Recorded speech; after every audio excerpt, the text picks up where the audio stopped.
Good afternoon, everyone, and welcome to At America. Thank you. At America is the U.S. Embassy's American Center. And hello, my name is Patricia Elizabeth. I'm one of the e-guide here.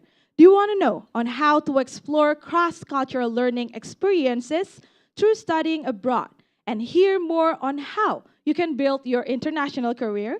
This is the answer because at America, in partnership with United Nations Association in Indonesia and IISMA, create this amazing event titled Building Bridges, Fostering Cross-Cultural Learning.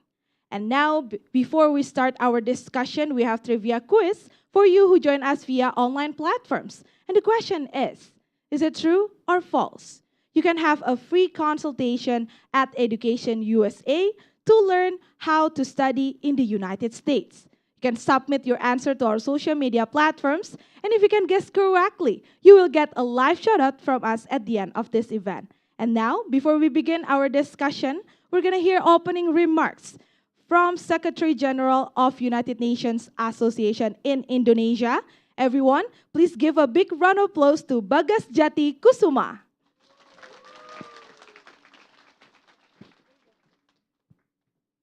Thank you, everyone. Good afternoon, everyone.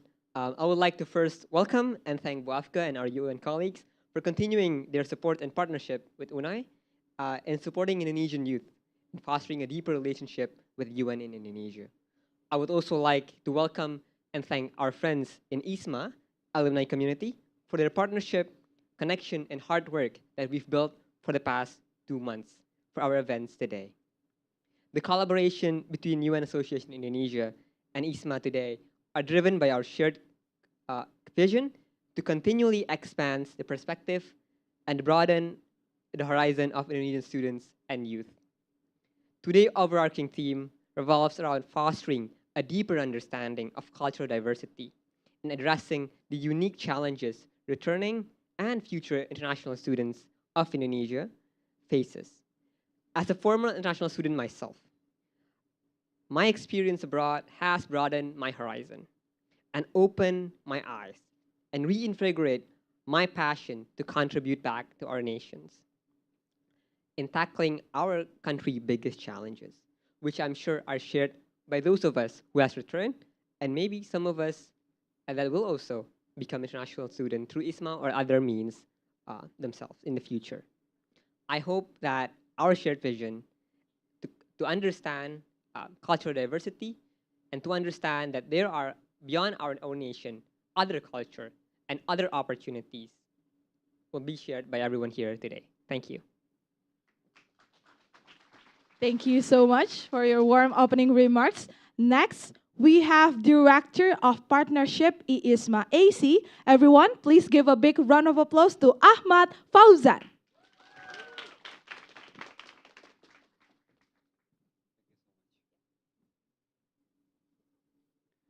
The money is not a vessel to be filled, but it's a fire to be ignited. So good afternoon, ladies and gentlemen. I'd like to say humbly welcome to our special guest for today as a speaker, Ms. Afka Butzman. And also I'd like to say thank you so much for all the participants and inviters. It's actually truly an honor for me to represent ISMA AC. My name is Ahmad Fauzan, an ISMA AC Director of Partnership in ISMA AC. So the warmest greeting that I would like to give to all the people right here. And then let me tell you about the story of ISMA Alumni Club. So currently we have more than like 2,000 people here. And then we are making so many impacts. There are funders, there are a lot of people making innovations, and it's actually a really great impact. And here I see many people that's so familiar for me, and I see that many impacts as well that's given by you. And today, by this event, building and the topic with fostering cross-cultural learning, I hope that will impact to other people as well, not only in ISMA or in UNAI. It's actually truly a pleasure for me to work with United Nations Association Indonesia, and please give a round of applause to UNAI. And the topic that I'd like to bring is actually talking about representative of Indonesian in foreign country. If we see in the United States of America, only like less than 2% if we compare it to China and India, it means something wrong. We need to do something, we need to change something, and we need to ensure that the students of Indonesia can make more existence right there to ensure that we are entrusted. That's the reason why we'd like to build the collaboration with UNAI to ensure that everyone having the same opportunity to know more about United Nations and the focusings of International Students Day for 17th of November. Thank you so much for all the participants, and it's really an honor for me, Ahmad Fauzan, to be here. The last thing I'd like to say is actually, no matter which nation, no matter which religion we belong to, no matter which races we belong to, all people having the same opportunity, and it's time to create a better relationship between ISMA and also UNAI. Thank you so much for coming today. Enjoy the session. Thank you so much. Now, to begin our discussion, allow me to invite our amazing moderator.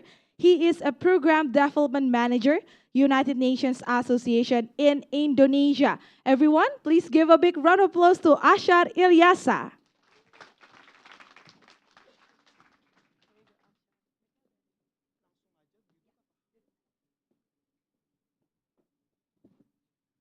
Thank you so much, Patricia, for the welcoming. Hello, everyone. Good afternoon. So I'm Ashar. I'm the manager of Community Forum from United Nations Association Indonesia. And I will be your moderator for 2 sessions for today's event. And for our first event, we're going to invite a very special person. We're going to explore the unique world of global career, the opportunity and the career to create an impact not only to yourself and not only to the environment, but also to the world. Our first speaker already has an experience in the global opportunity for more than 20 years. Currently, she's the head of the Resident Coordinator Office, also a strategic planner that provides overall strategic guidance to the RC and UN country in Indonesia. So please welcome Ibu Miss Afka Butzman. Welcome, Miss. Good afternoon, everyone. It's nice to have you here. So, how are you doing right now? I'm doing very well. I'm very happy to be here this afternoon on a Friday just before the weekend. So I'm happy to be here. Thank you. Thank you. It's very special to have you here. And yeah, I think, Miss Afka, before we start the session, I would like to interact a little bit with our amazing audience for today. Because today's event is, for your session especially, is about international career. So, hey, at America, I would like to know, are there any of you that actually right now have interest to pursue international career? Please raise your hand. I would like to know. Oh, most of them is Afka. Wow. Okay, okay. Please raise your hand, everyone. Do you have any interest? Just interest, maybe. Like, still 50-50 is okay. I just want to know, like, if you have any idea, like, international career and also, like, to be a global citizen right now. Ah, okay, okay. So most of the right of my point of view is have an interest in that. So yeah, I hope maybe like the blue here. Where do you come from actually? Like, from Esa Unggul University. Oh, so most of them are from Esa Unggul University, Miss Afka. Okay, so I hope you, after this session, maybe you will explore the opportunity that lies behind us Indonesian in the global framework. Then, yeah, let's start maybe the discussion because I hope they have better understanding after this. So let's start from the very beginning, I guess, Miss Afka. Why do you choose United Nations as your career right now? Okay, thank you. Basically, I graduated in 2000, so a long time ago. I'm already getting older when I say that, I realize. And I studied international relations, like several, I suppose, of you as well. And it's a very broad studies. Yeah. I knew immediately on secondary school that I wanted to pursue this path of an international career. But I could not have imagined being here today. That was not in my plan. So when I graduated, I first started working for an international NGO, like a Dutch international NGO, but in the Netherlands. It's called HIVOS. Maybe some of you know of it. I believe they also used to have still have a presence here. And I knew it was a job for only 2 years. And then they gave again the opportunity to a recent graduate. So I knew I had to find another job after those 2 years. And I applied everywhere. At some point, I was invited for an interview for a junior professional officer position, which is a government-funded position within the UN system, the United Nations system. And I was successful, and my first assignment was with UNDP in Guyana, which is a small country on the northern shores of South America. Just you have those 3 very small countries, and the north of Brazil and east of Venezuela. And I had to look at the map, and I was like, yes, I would like to go there. And from there, I progressed to other countries and locations. I don't know exactly how many, but I've worked in different continents, and this is the first time now here in Asia, the Asia region. So I arrived in Indonesia in February 2020, and yeah, I'm very happy to have the experience being here. So your question also was why I wanted to pursue an international career. From a young age, I have always been very curious. So my curiosity has driven a lot of my movements in life, and learning, so which obviously are closely linked. And when I was still very young, I always did projects about countries, about people like specific groups living somewhere in the world. And when I had an opportunity to join an exchange program or a learning program or a travel, I always was the first to sign up. And that actually built up my profile as a person who looks beyond my immediate community. And so that is one, my curiosity and my interest in learning. And the second, I would like to say, is also the importance of justice. At a young age, I realized that not everyone has the same opportunities in life. And I felt very privileged being born in the Netherlands. Have actually free choice to do what I would like to do, but also realizing that not everyone has that same opportunity. But I had a strong conviction to want to contribute to that. And as I said, this led me to the UN. It could have led me also somewhere else, but here I am. So that is how it progressed. Wow, that's very, very, very motivational for me. Okay, I'm actually really interested in your experience and also your interest in pursuing justice. Can you give us maybe a glimpse of specific example that you directly give an impact to international society, or maybe like to provide a justice to more inclusive society in our world? Yes, I can give. I mean, let me just focus on one example. It was when I was working in Burundi. Mm-hmm. Burundi is a small country in Central Africa, and it is a country that has known a number of conflicts. But when I arrived there, the last armed movement decided to turn themselves into a civil grouping to participate in the first democratic elections. And I was part of the team that developed a scheme to try to reintegrate this group into the community, because some were stigmatized. It's like, oh, they were part of this armed movement and we don't want to, But they genuinely wanted to move on and be part of a brighter future.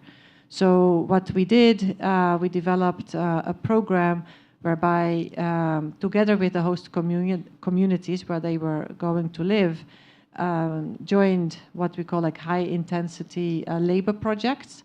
So that lasted a few months, and during this period, they were able to earn some income.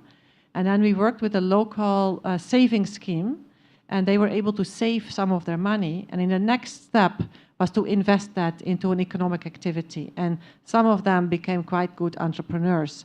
And that was a way for them to reintegrate into their communities. And we did the same also for refugees and internally displaced people.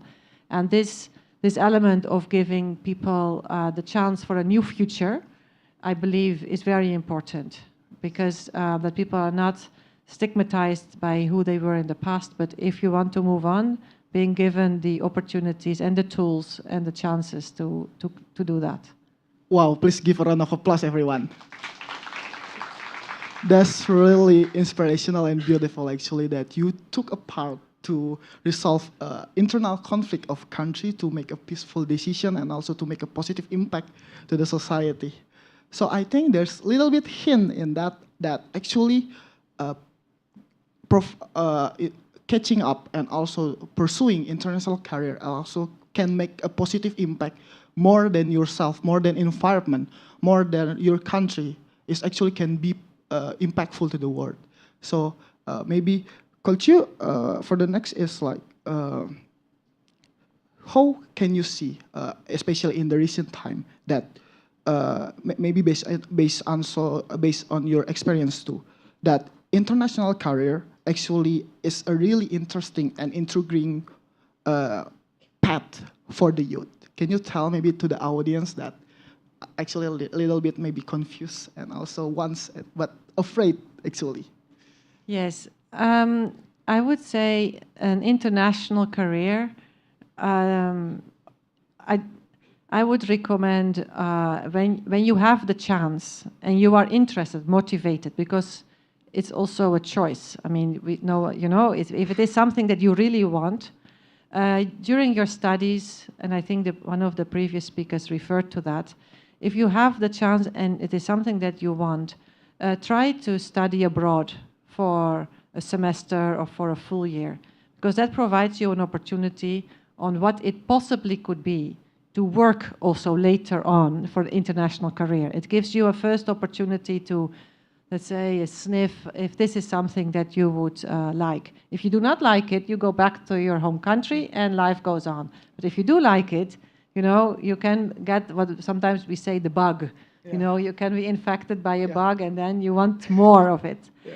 And then the next step is, for example, after you finish your studies, try to see if you can do an internship outside of your own country. And again, this is because studying is one thing, but doing an internship is, again, a second thing, because that will allow you also to learn what it means to really be on your own, because being with a scholarship is not always the same. So I do recommend you to do an internship. And if that is really something that you really, really like, then indeed, do consider an international career. Yeah. An international career is amazing. I mean, I cannot say anything else. It has been a fantastic journey. I've learned so much. I've met such a wonderful people in all corners and from all corners. I feel it has allowed me to question myself, my own viewpoints. It has allowed me to learn, to grow as a person, as a professional. However, there is also a flip side, and I also do want to focus on that also.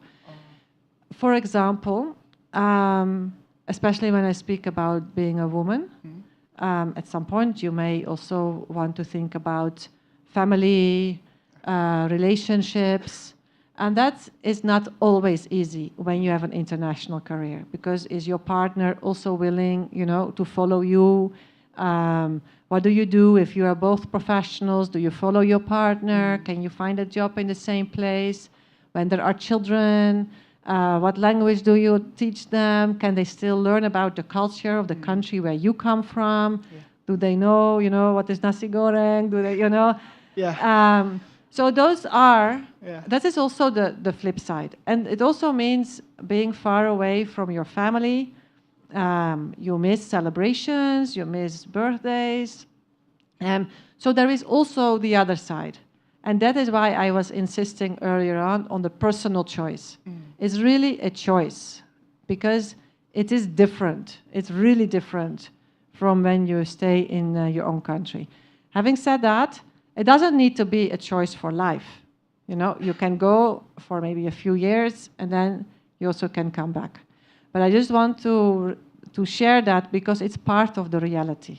It's part of the reality that you are also faced with challenges. And again, with some choices in life. Thank you so much. Give a round of applause lagi, everyone. Wow, yeah, I think I completely agree with you, especially the part of having to get away from the family. Actually, I took an exchange year too, Miss Afke, during my 12th grade, and I can sense it's not only getting away from the family, actually, everyone, but also to readapt to the new different culture. Like, for example, when I went to Turkey before, I need to adapt to like more spicier food and stuff. So it's like, yeah, it's maybe hard for you. There's a lot of consideration regarding that. But yeah, I do also understand and like to have international opportunity is very good because during my exchange year, I come to more like understanding to different point of view, to understanding that maybe people from extremely different background have different kind of point of view regarding some issue. And because of that, I improve my empathic ability and have wider and broad understanding about life. And hopefully, maybe in the future, I can make an impact to society like you did. Regarding that, actually, I want to our discussion maybe follow up to how do you see Indonesia, especially the youth, in maybe like in global perspective, especially maybe or opportunity to make an impact, like maybe Faujan said before, as a country, especially maybe to the youth, that so they can focus on their study and also can develop themselves to be a better person that actually eventually, hopefully, in the future can make a better progress for sustainability and also the development of Indonesia. Yes. If you are, maybe I will explain or share a little bit what my views are on how to prepare for such an international journey, right? And make an impact on international issues like development goals, etc. First of all, the motivation. I already touched on that in my previous intervention. It's very important that you are intrinsically motivated, you yourself. It's not your environment. It's not someone telling you. No, you yourself need to be motivated and you need to be very clear on why. Then the second is around your, let's say, knowledge education. So yes, many of us study international relations, but also with other studies. There are many opportunities in the international field. There are many topics these days that require studies well beyond international relations. For example, digitalization is a very big topic. Digital transformation is one of the priorities of the Secretary General, actually. How can we make sure that all countries in the world can benefit from the dividends, from the positive impacts of digitalization? We see some are benefiting more than others. Topic of artificial intelligence. How do we make sure that the Global South also is really part of this movement of the introduction of artificial intelligence as a solution, but also is protected against the negative side of artificial intelligence. So here you need people who do not per se study international relations, but other studies. The same on energy transition. We need people with a strong background in that. So I just give you a few examples, but on plastic pollution is another. So in whatever you study, there are opportunities to work outside of your country. So do a study where you believe you can make a difference, because the needs in the world today are massive. So we need like visionary and technical, strong technical people. And then also experience. And experience is not just a job experience. Experience can be, as you said yourself, you know, having a semester abroad. It can be through volunteer positions. What do you do in your free time? Do you work with associations? Do you turn your passion into reality through working with an NGO or volunteering? And I think all that together, so your motivation, your knowledge, and your skills, and your experience, you build up your profile. And then you can start to make an impact also beyond your community, in other countries. So this is what I would recommend. When I speak about skills, I also speak about language skills. Speaking English is very important, but if you speak another foreign language, it will open even more doors. And this can be French, it can be Chinese, it can be whatever topic, Spanish. It also depends on what geographic location of the world you are interested in. I mean, some English is more dominant, but if you're interested also to work in Africa, French is a language that will open many doors if you have that chance. So make sure that you also have strong language skills. And then also network. These days, you know, we have the social media. Inform yourself, reach out. Events like this, you know, it's really wonderful that you're organizing this.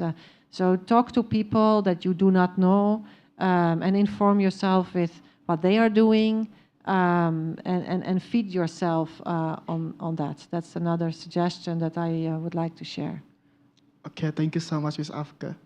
So it's starting from our motivation, and then from that motivation, we explore that by and also took an experience, right? That opportunity that lies ahead, and then we need to collaborate it, or I can say, I think, to find a middle point with our skill set. Maybe if you have an expertise in engineering, if I have an expertise in health, maybe you can see yourself, and if you can see yourself in the international architecture, then you can pursue for that. And also, yeah, language is also important. Thank you so much, Ms. Afka. And for the next one, I'll actually a bit curious. Let us come back to the motivation. I think one of the key and also maybe like challenges for most of the Indonesian is the motivation itself to pursue and also to expand more, to have a courage. I think first more to the international opportunity. Maybe can you help us, or maybe tell by your experience, how do you overcome the feeling and also maybe like the struggle that you already said before, and the motivation part is actually overtake your anxiety and also your concern. That's an interesting question. I think it's important to really believe in yourself. I think I'm convinced that we know ourselves best. Mm-hmm. So when you know best where your interests are, what you want to pursue in terms of topics, and stay true to that conviction. It's not always a linear line. So you for sure will face obstacles, or you will face challenges. That is, I can tell you, that is for sure. Yeah. But don't give up. And that's why the networking is so important. Create your own community wherever you are. That's also what I have always tried to be. I have worked in countries which were sometimes very challenging. Like I was in Haiti after the big earthquake of 2010. You may remember that in 2010 in Haiti, that was like a massive earthquake with 200,000 people died in the capital, Port-au-Prince. So I was responsible for managing the debris program, and Port-au-Prince is built on different hills. Mm-hmm. So to take the debris out of the basically all the neighborhoods that were affected. Sometimes one piece of debris had to pass 100 buckets. So you had like a whole chain of buckets with people from the community. But I can tell you that was not always easy because physically were long and heavy days, very hot under the sun. I was a lot outside. Things did not always progress well. There were sometimes safety challenges. So yes, I also sometimes was overwhelmed by, those feelings like, oh, we don't progress fast enough. It's taking too much time. My mechanisms of coping with that insecurity of those challenges was making sure I had a plan in place, that I was adapting, because you cannot be rigid. If you need to adapt the plan, you need to adapt the plan. I'm very pragmatic. We cannot be dogmatic and hanging on to something if you have to make amendments. But also, as I mentioned, have your friends, have colleagues with whom you can share your challenges. Don't stick on it with your own, but share it together. And I know for Indonesians, food is very important. I don't think that's that's a secret. Yeah. I've learned that since I'm here, like it's always about food. Yeah, we're solving everything like with food. Yeah. Actually. So this is one of the ways. For example, if you are living abroad, make sure that you have your key food ingredients with you, or find a way in finding them, for example. But for each one, it's a different way on how to make sure that your motivation stays strong. There are different, really. Some are small, like around the food with your friends. Now we have social, internet is really helping. Some go to the music, but also keep yourself informed. Have a mentor. Speak with people that inspire you. Read books of people like that make you like, wow, biographies or books about topics that really make you excited. Learn. There are so many online programs, learning programs. Continue to upgrade your skills and evolve with the skills that are required. So different ways, I would say, to kind of keep your motivation strong. Okay, thank you so much. Give a round of applause again, everyone. So I think to little bit of conclude, first, of course, we need to have a strong intrinsic motivation, everyone, that maybe our job or our related impact that we will eventually make for our career international, or maybe start from yourself, I guess, like for your local job is actually big. And then we focus on the coping mechanism from external factor like food, like you said before, and also your other hobbies maybe also can be done, yeah. And then the last one is actually to have, I think, a support system, yeah, Ms. Afka, more to your network, to have a mentor to talk about your struggle, to talk about your challenges that actually can boost your motivation that you have during your motivation for pursuing international career. Yeah. Okay. I think the time is up for our discussion. Unfortunately, currently we will open up for question to the audience to ask for Ms. Afke. Please, if you have any question, raise your hand. Okay, maybe. Yeah, Bapak di sana, you can.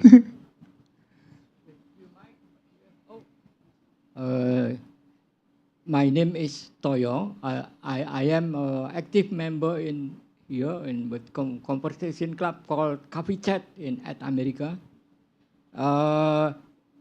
Talking about the building bridge, I have an activity to perform storytelling in English and French about Indonesia, among other things, wayang stories, Pancasila, and many music in Indonesia song. So my question is it possible to send my proposal and to whom?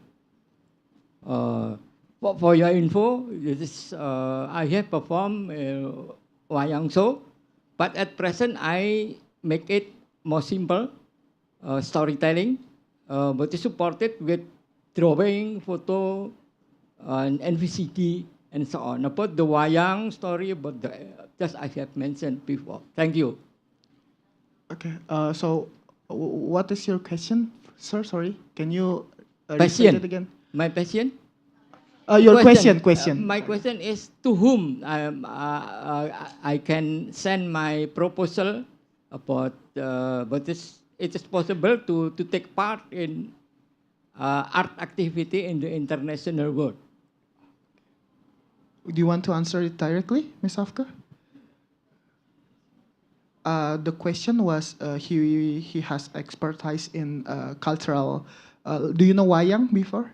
Yeah, he has expertise in wayang and other cultural activity of Indonesia, like art, and he wants to deliver his talent in global opportunity. Can you give example, maybe like in NGO or other stuff that he can pursue for his, because he wants to make an impact globally in culture and also Indonesia art?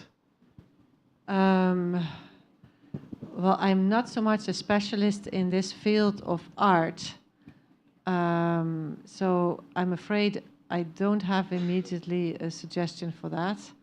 We have, as the United Nations, we work on the preservation of cultural heritage.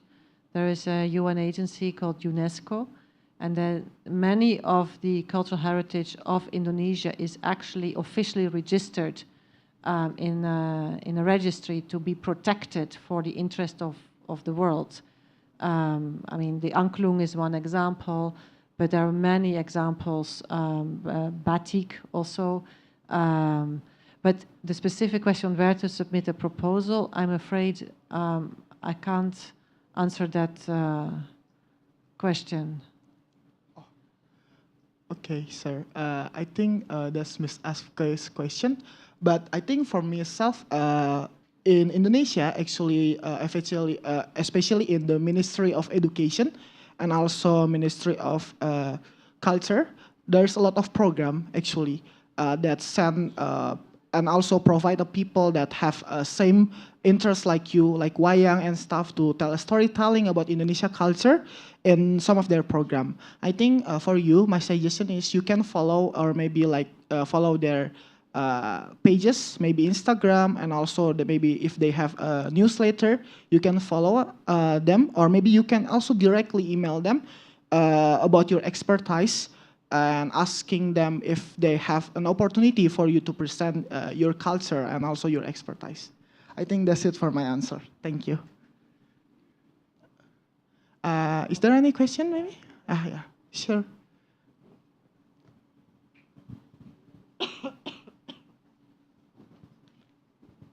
Thank you very much for this opportunity. My name is Marsha. My question will be: is it possible to contribute your own home country in one way or another, while also become a big global citizen? Because in many instances, I've seen a lot of people ended up having to choose between both, either stay abroad or go back to their own home country to build their own career. Is it possible to actually do both at the same time? Thank you. In a way, I think it is. It depends what kind of international career you would choose. If you work, for example, for the Ministry of Foreign Affairs, I think you can do both, because then you will be sent out to an embassy and then for a few years and then back to Jakarta or IKN, depending when you join the ministry. So then in that case, you can clearly do both. What also some people do is, let's say you have your base in your home country and have a job that has a strong international focus, for which you will travel from time to different locations. But that means you live in your home country, but then maybe 3-4 times a year you go on visits for 2 weeks, for example. So that would be a way to combine both. Is it answering your question? Okay, thank you so much. Please, anyone? Oh, okay, in the left. Okay, thank you.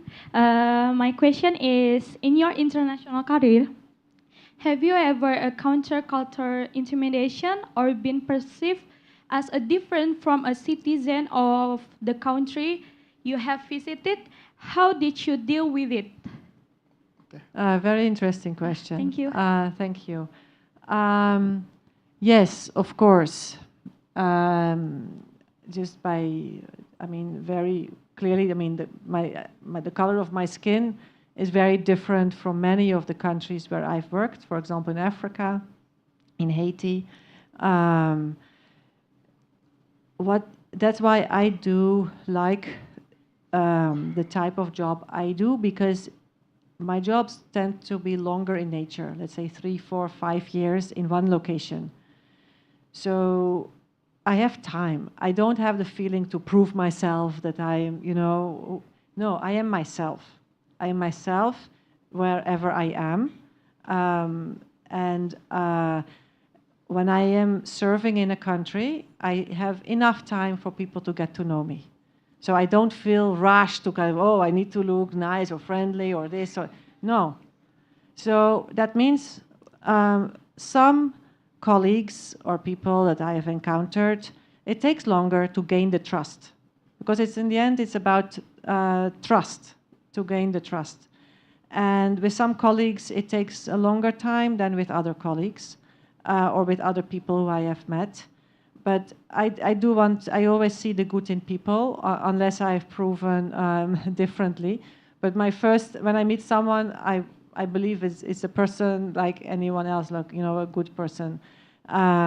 So over time, I have felt, you get to know each other, and we can work very well together. But I haven't really felt intimidated. No, I cannot say I have felt intimidated. No, thank you. So it's about adaptation, yeah. Yeah, it's definitely about patience. But this applies to me. I would not be able to serve, for example, as a consultant who goes somewhere for 2 or 3 weeks. There are people who can do that very well, but it doesn't suit my personality. Okay. So my personality, I prefer to really be somewhere, live there, get to know my environment, the country, the culture, and have my time to... Deep connection? Maybe? Yeah, yeah. Okay, thank you so much, Ms. Afil. Give a round of applause again, everyone. Okay, I think we can entertain 2 questions more. Maybe on the front first, yeah.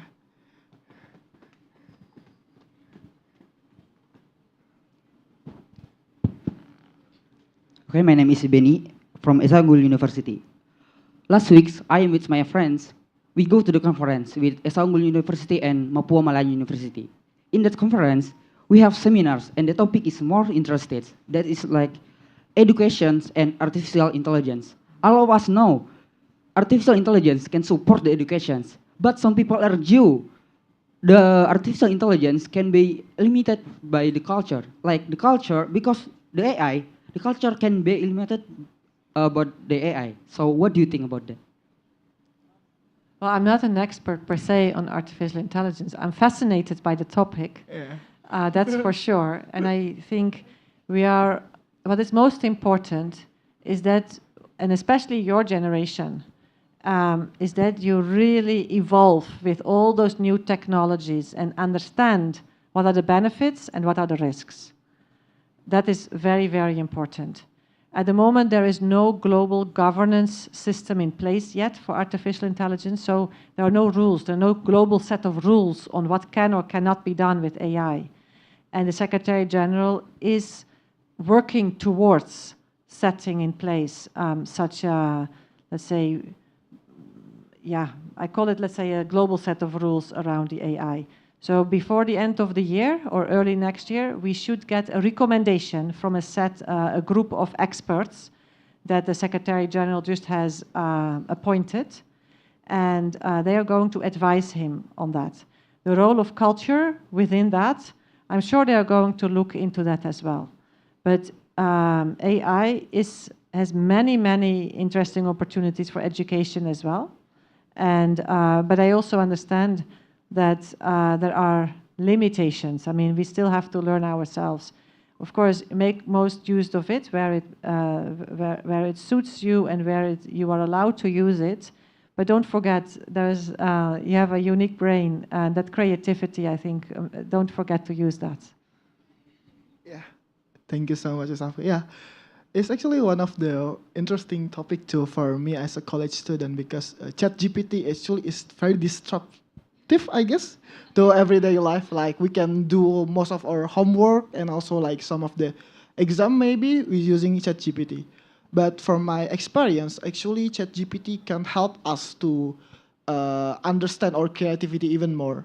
I think, as Miss Afka said, also is about regulation, and you who control the AI, not otherwise. So you need to have understanding about your capacity and also understanding that AI actually can help you with that your own creativity, your expertise and stuff. That's it. I think I want to add it. Yes, but also a lot of problems these days can be solved by systems, but we still deal with people. You and I are no robots, right? We are still people, and for people to talk together and to brainstorm together, maybe I'm old school, but I do believe that we can come up with ideas together that AI is not per se able to do so. That human touch, I still believe that is unique, and let's preserve that, and let's not the interaction be overtaken by technologies. Use the technologies, but let's not take the human interaction away. Yeah, thank you so much. Give a lot of applause again, everyone. I think for the last question, we can entertain one more. I think the right one is very happy to share her question.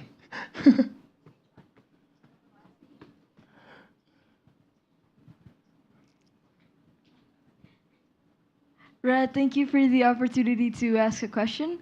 My name is Michaela from Senior High Global School Jakarta, and my question would be, so far, what are the real concrete steps that the United Nations had taken to ensure the widespread and equal opportunities of fostering cross-cultural learning, especially for children in marginalized areas and low-income countries who are academically excellent and want to pursue an international career outside of their country's borders? Thank you. Wow, very good question. About how the UN is supporting that? I think you can share some of the program that ensure the inclusivity, right? Yeah, inclusivity. On inclusivity of education programs. Yeah. What impacts us that United Nations already make regarding the inclusivity of education? Okay, if it is on general inclusivity of education. Are you specific in Indonesia or? Oh, okay. So overall, I guess. Okay. Well, as part of the Sustainable Development Goals, they are underpinned on this principle of leaving no one behind. And that means that we have to try to reach the furthest first, and that the marginalized communities are not overlooked. And I can say that the United Nations in Indonesia is very much committed to that goal. And that's why we have programs in different parts of the country, but even more importantly, working here in Jakarta on policies that are inclusive. Because in the end of the day, it is through policies that you can reach a really sustainable and transformative change. And we have agencies like UNICEF, UNESCO that work on education, but also ILO that works on technical skills education, for example. And they very much also focus on topics like inclusivity for persons and children living with a disability. So I would say it's very high on the agenda, the topic of inclusion, not only with education, but also on everything else. It's actually our lens through which we work, because we believe that is our real raison d'être, or like real added value as a United Nations in a country, like an upper middle income country like Indonesia, to make sure that those communities that otherwise are being left behind are not forgotten. Okay, thank you so much. Hope this answered the question. Unfortunately, oh, one more? Okay, sure. Miss Afko wants one more. Oh, okay. She really wants to.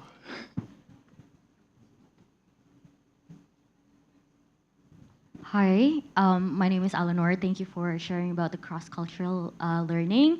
Today, I want to redirect the question to focus more on your occupation and what you do in the UN, especially about the 2030 agenda.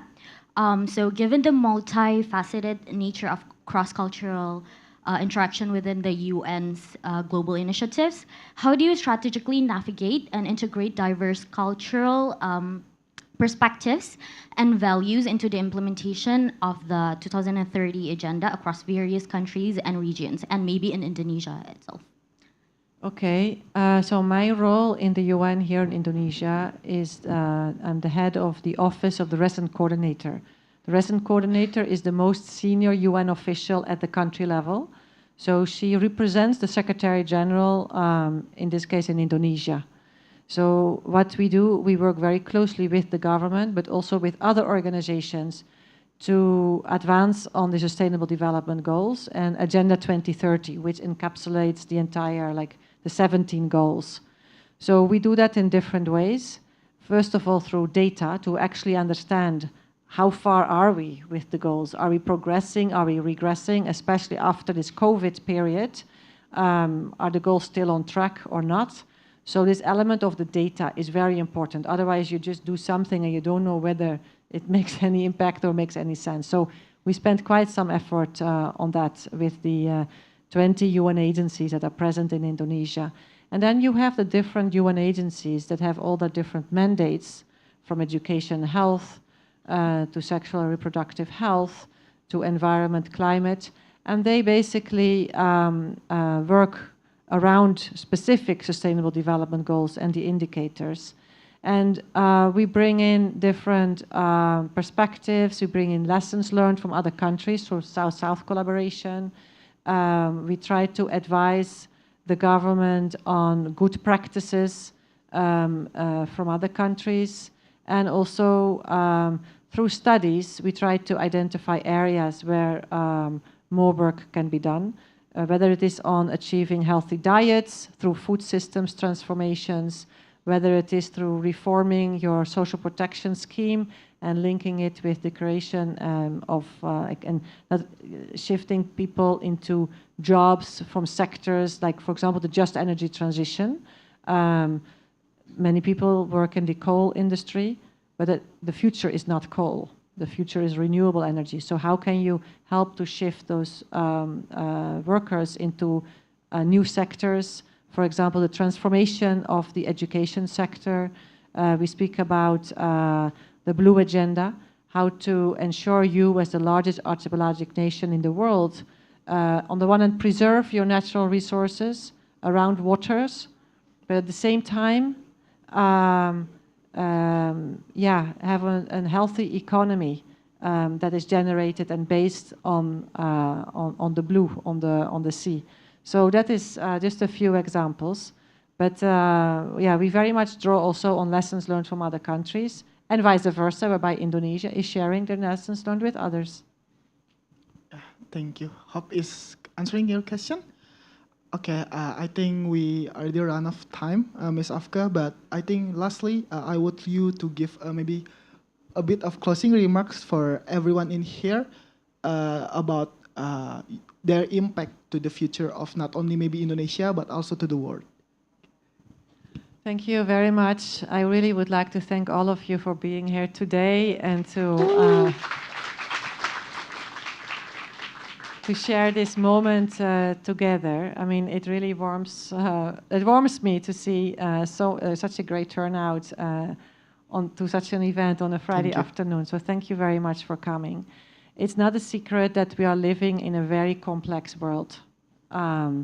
And it seems the world only will become more complex going forward, whether it's on violent conflict, whether it's on climate change, whether it's on social issues. It's certainly, it's a world that needs positive and constructive thinkers. And we need people who come with new solutions, who are able, as we say here, build bridges. You know, we need to have people who build bridges and are able to connect with the other, even if you disagree. But the empathetic, you referred to it yourself earlier, to really try to understand where is the other coming from and how can we overcome. And for that, we need education. And that's why I'm very happy to be here today, where education is so much like education, learning is so much at the center of the discussions. So I know the world is polarized, but take your chance in also reading viewpoints. And I'm not saying you have to change your viewpoints immediately, but understanding in this complex world, because that will help us to come with new ideas. We cannot solve today's problems with solutions of the past. And I think that is something we need to keep in mind. At the same time, your elders have a lot of wisdom. So I do believe in this intergenerational learning. It is another bridge. So you have horizontal bridges, you have vertical bridges, and whatever bridges there are. But this element of the learning, I really would like to really stress here today. And again, if you want, and it is your personal choice, do explore an international opportunity and see where it brings you. It brought me to Indonesia. And I could not be happier to live here for a few years and discover your beautiful country and learn so much. I've learned incredibly, and I'm still learning every day. So thank you again for being here this afternoon, and wishing you a lovely rest of your program. Thank you so much. Okay, I think that's conclude for our session, Ms. Afka. For the next one, we're going to give you a token of appreciation by Kak Aga as the Secretary General of United Nations Association Indonesia.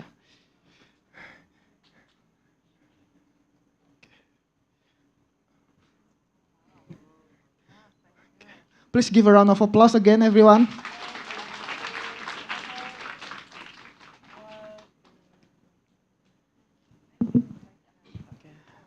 Thank you so much, Ms. Afka.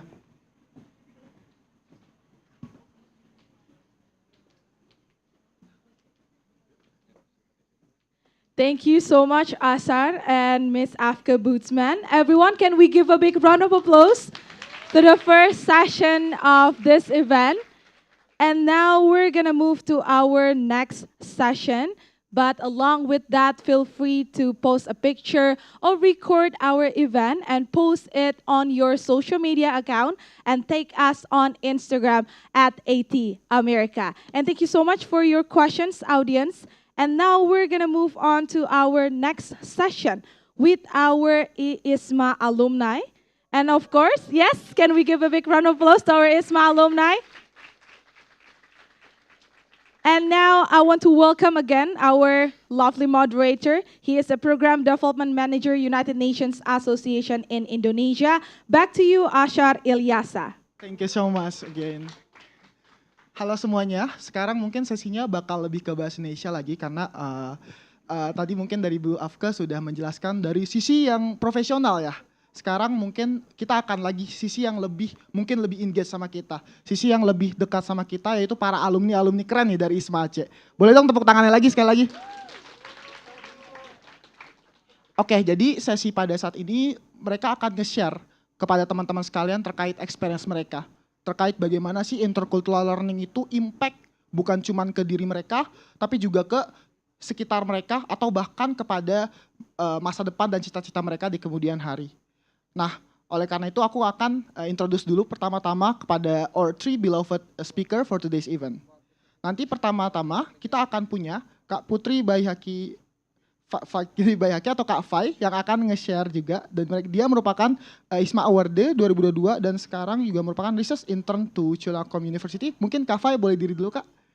Tepuk tangan dulu Kak. Beliau nanti akan membawakan speech juga terkait TEDx selama 10 menit. Kemudian untuk yang kedua, kita punya Kak Enji. Boleh Kak, diri Kak Enji? Kak Enji juga merupakan ISMA Awardee tahun 2022 dan dia merupakan alumni di Boston University pada saat periode ISMA-nya. Dan terakhir, kita punya Kak Einstein, Velinka. Kak Einstein boleh diri dulu, Kak. Kak Einstein ini merupakan awardee juga pada tahun 2022 di University of Edinburgh. Dan saat ini Kak Einstein sendiri aktif sebagai author, coach juga, dan content creator. Nah, mungkin tanpa berlama-lama lagi, langsung aja ke speaker pertama kita, yaitu Kak Fai. Silakan Kak Fai.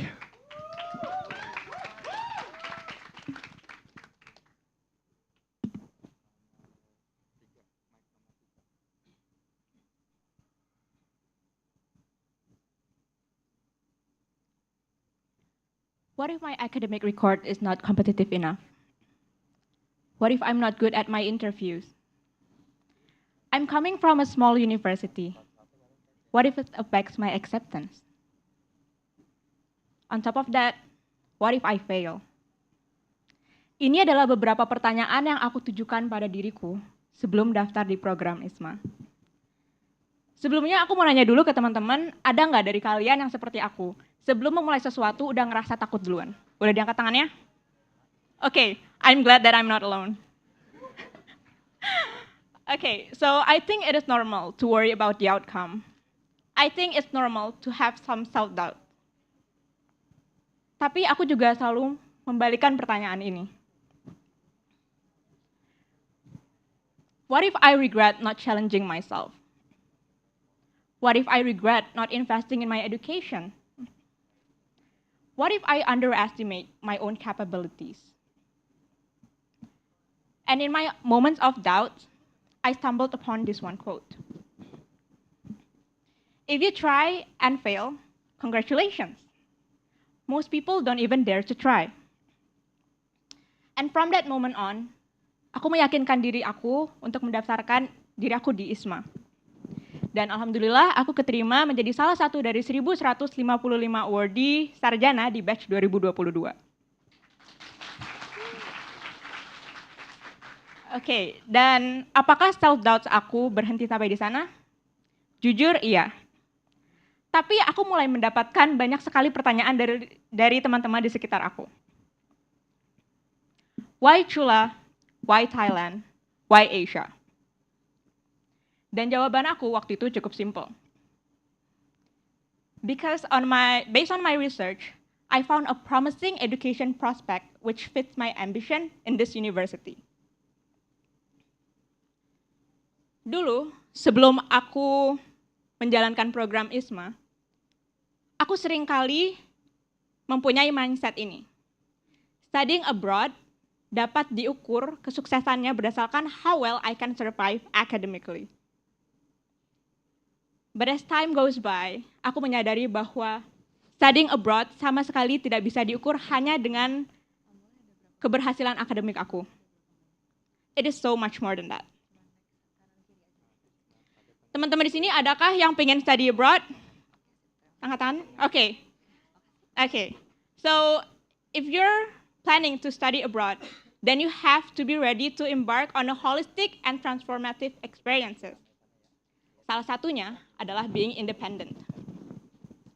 Sebelum ISMA, aku adalah sosok yang sangat dependent dengan teman-teman aku. Kalau misalnya aku mau ngafe, aku harus ngajak teman. Kalau aku mau belajar, aku harus belajar bareng sama teman-teman. Aku mau groceries, mau do my laundry, aku ngajak teman-teman. Tapi selama ISMA, aku nggak bisa aplikasiin apa yang biasa aku lakukan. Walaupun aku keluar negeri bersama dengan 5 teman lainnya, tapi kita memiliki kesibukan masing-masing. We have our own priorities. Dan sejak ISMA, aku menjadi Miss Independent. And I'm happy for that. Okay, and next we have adaptability and cultural exposure. Mungkin kalian berpikir, aku kan universitasnya hanya, quote unquote, hanya di Asia. Apakah aku merasakan cultural exposure atau culture shock? Ngerasain banget. Dan yang paling signifikan adalah mengenai language barriers. Dulu, aku menganggap bahwa kemampuan bahasa Inggrisku yang cukup mumpuni dapat membantuku untuk survive kehidupanku di Thailand selama 5 bulan. But man, I was wrong. Kemampuan bahasa Inggrisku hanya berfungsi di kelas saat pembelajaran. Saat aku mau berinteraksi, aku harus menggunakan bahasa Thailand. Dan saat itu, aku sama sekali tidak bisa bahasa Thailand. 2 minggu pertama, aku tidak berani ke kantin dan selalu beli makan di convenience store karena sudah ada harganya dan aku tinggal bayar ke kasir. Did I learn from my mistake? Yes, I did. Did I regret it? Yes. Apakah aku belajar bahasa Thailand jadinya? Iya, tapi baru ketika aku sampai di Thailand. And I'm glad to let you know that I overcame my hardest as well. And last but not least is regarding building global networks. I love this so much. Selama ISMA, aku aktif untuk mencari koneksi. Teman baru, baik itu dari universitas lain, jurusan lain, maupun dari kakak-kakak dari jenjang yang lebih tinggi daripada aku, seperti master dan postdoctoral degree. Tapi yang paling berkesan bagi aku adalah ketika aku menemukan teman baru dari kakak-kakak PPI Thailand atau Perhimpunan Pelajar Indonesia di Thailand. Because whenever I'm with them, I feel like I'm home. Suatu ketika, aku berkenalan dengan kakak PPI Thailand, dan seperti biasa aku menanyakan namanya siapa, jurusannya apa. Dan tak disangka, kami memiliki background pelajaran yang sama, yakni Food Science and Technology. Dan aku menggunakan kesempatan ini untuk menanyakan kepada beliau, Kak, ada nggak sih kesempatan untuk intern di departemen kakak? Dan benar kata pepatah, seek and you shall find. Ternyata, di departemen tersebut sedang menerima research intern. Dan dengan dukungan dari dosen di Home University serta dari orang tuaku, aku memberanikan diri untuk daftar, dan alhamdulillah aku keterima untuk melakukan research intern di Chulalongkorn University the following semester after I finish my ISMA. So I spent a total of 10 months in Thailand. Tapi tenang aja, setelah selesai ISMA, aku sempat balik ke Indonesia dulu untuk menyelesaikan kewajibanku sebagai awardee ISMA. Dan sejak saat itu, aku mempercayai quotes ini. Every opportunity leads to another, if you're willing to see it and make the most of it. Melalui ISMA, aku mendapatkan banyak sekali hal. Dan ini hanyalah sebagian kecil dari apa yang aku bisa ceritakan pada kesempatan hari ini. I got an education prospect. I gained a global network. I created endless memories and experiences. And I gained a new supportive family, which is my ISMA EC family. And I'm very thankful for them. Aku berterima kasih kepada ISMA karena sudah memberikan kesempatan kepada aku dan awardees lainnya untuk merasakan study abroad. Lalu mungkin kalian bertanya, kalau kita berterima kasih, apakah ada kontribusi balik kepada Indonesia? Jawabannya, ada. Kami ingin sekali di masa yang akan mendatang, makin banyak pemuda-pemudi Indonesia yang memberanikan diri untuk melakukan study abroad. Tetapi kami juga sadar, apabila ingin study abroad, maka kita harus mempunyai modal, yaitu memiliki kemahiran dalam bahasa Inggris. Dan terkadang untuk belajar bahasa Inggris juga memerlukan dana yang terkadang tidak kecil biayanya. Maka dari itu, awardees dari University of Pennsylvania mendirikan Vokalogi Indonesia, di mana pada tahun ini aku diberikan kesempatan untuk memimpin organisasi ini. Vokalogi Indonesia is a non-profit community development platform for Indonesian youth. Kamu memiliki banyak mentor, entah itu dari ISMA awardees, ISMA alumni, dan juga kami membuka kesempatan bagi masyarakat umum yang ingin membagikan knowledge mereka kepada para mentees kami. Dan Vokalogi Indonesia aspires to be a platform where we can share our knowledge with zero judgment. So we can grow together here. Okay, so now I think it is time for me to wrap up my talks. I believe that I am the person I am today because I dared to start what I was afraid of. And now I realize that my self-doubt became my stepping stones, and the only limits that exist are the ones we refuse to overcome. I'm Putri Vaikdini by Haki. Thank you for listening and happy International Student Day.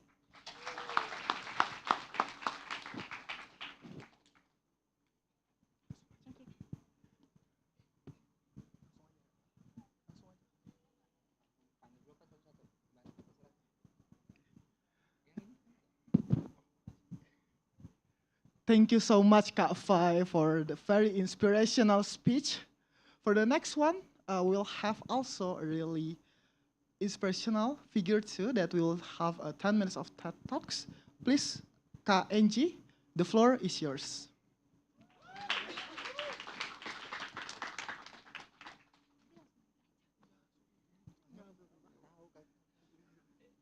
So, halo semuanya. Thank you so much for coming today. Thank you juga untuk IISMA AC dan United Nations Association in Indonesia for having me here. Aku Angie, and I name my presentation today Miles Away from Home, The Telltale of Boston Terrier. So, moving on. It's me. Hi, please do not sing. No, please sing. Yeah, so I'm the problem, it's me. Aku tahu mungkin beberapa dari kalian udah baca some of my history in short biography di Instagram Unai. Tapi this is just a short brief of my experiences and my journey so far. Jadi I just graduated this August sebagai Bachelor of International Relations dari UNAIR. Kemudian aku juga sempat jadi alumni to Boston University dari IISMA. Terus right now I'm working remotely buat Jurnal Global Strategis sebagai editorial assistant dan juga volunteering as United Nations Association in Indonesia sebagai copywriter. Dan saat ini aku sedang bekerja di Australian Consortium for In-Country Indonesian Studies atau ACICIS for many of you who might have heard about this institution before. Terus mungkin yang not so resmi atau official, my trivial facts are aku dari Makassar. But then I pursued my college and get my bachelor degree di Surabaya. And then I did my internship in Jakarta here di Embassy of Romania as a political, cultural, and economic desk intern. Dan kemudian aku sekarang bekerja di institusi Australia. I'm a Scorpio baby and actually I'm gonna be turning 21 this week. Yeah, thank you so much. And yeah, lastly, I'm obsessed with Mitch Albom's books. If many of you have heard the books itu yang kayak Stranger in a Lifeboat or Tuesdays with Morrie. So moving on, I like to ask myself, why do I choose Boston as my destination for IISMA? Waktu awal daftar IISMA tuh, I know two things for sure. That satu, I wanted to be either in America atau Europe. Karena kayak, oh dibayarin, di fun gitu, ngapain milih yang deket-deket gitu. But then I'm not blaming people who choose like the closer destination ya. And then the second one, I know it has to like have, mungkin gak harus sesuai, tapi adalah singgungannya dengan apa yang aku pelajarin di HI. So why do I pick Boston? Because I think it has a really attractive and vibrant studying environment. Dan bahkan menurut QS Rankings, Boston tuh termasuk dalam 10 student city. Terus juga Boston University waktu itu offer a lot interesting and insightful courses, khususnya di field of business. And it is home to many beautiful tourist attractions. Jadi Boston tuh punya banyak banget museum, which are very worth to visit. Dan juga mereka punya famous sports team. Kalau kalian ada yang suka Celtics atau Boston Red Sox, they are a home to those teams. Terus juga, they are among the top listed prestigious university in the US. Dan yang terakhir, which I believe is the most important and an essential point in my presentation, they offer a huge opportunity of cross-cultural learning.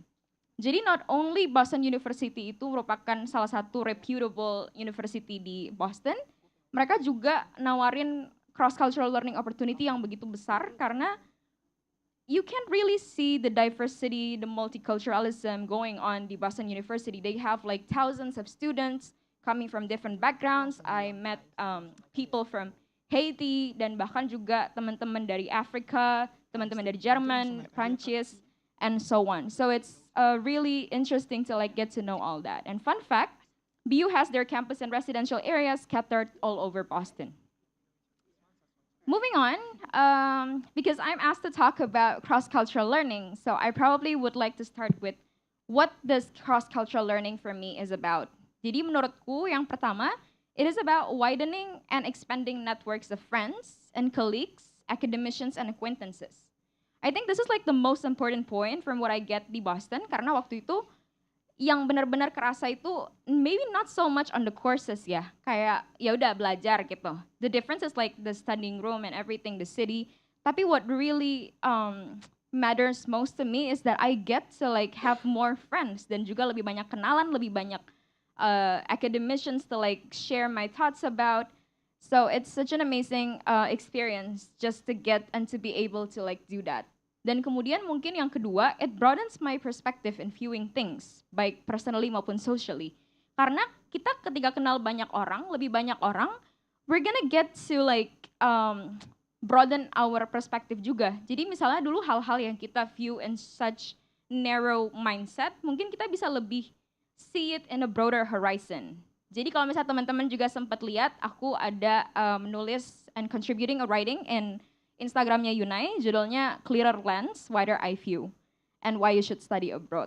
Kemudian setelah mungkin perspektif aku udah di broaden dan lebih besar, lebih luas lagi, into like viewing things, international affairs, social issues, aku jadinya ke impact karena itu. Dan karena impact yang ada ke aku, jadi I'm also able to contribute an impact because I'm also being impacted myself. So, cross-cultural learning and achieving SDGs. Jadi gimana sih cross-cultural learning itu bisa membantu kita buat achieve SDG? I know that SDG might sound a little too idealistic. I at first juga ngelihat SDG itu kayak gitu, like, what are these 17 points of SDG? I think this is too, terlalu idealistic. It's probably impossible to like achieve. Tapi with cross-cultural learning, I'm learning how to, gimana ya, aku bisa ngeliat SDG itu bukan sebagai sesuatu yang probably impossible to like achieve atau accomplish, tapi how do I make my way and like how do I contribute my efforts and means into achieving that. Jadi I think cross-cultural learning itu ngebantu aku untuk ngelihat SDG in like a different perspective and point of view, and not only viewing it as in a pessimistic way, tapi justru gimana ya aku bisa berkontribusi step by step into actually achieving that. And I think teman-teman di sini juga should actually do the same thing. So, aku juga mau bicara soal community empowerment. Kalau misalnya teman-teman di sini, I don't think ini tuh limits to like teman-teman yang akan study abroad. Even if you're here in Indonesia, di home university, in your community, I think it's a really important thing that you join community, even from various backgrounds, because it can lead you to drive change.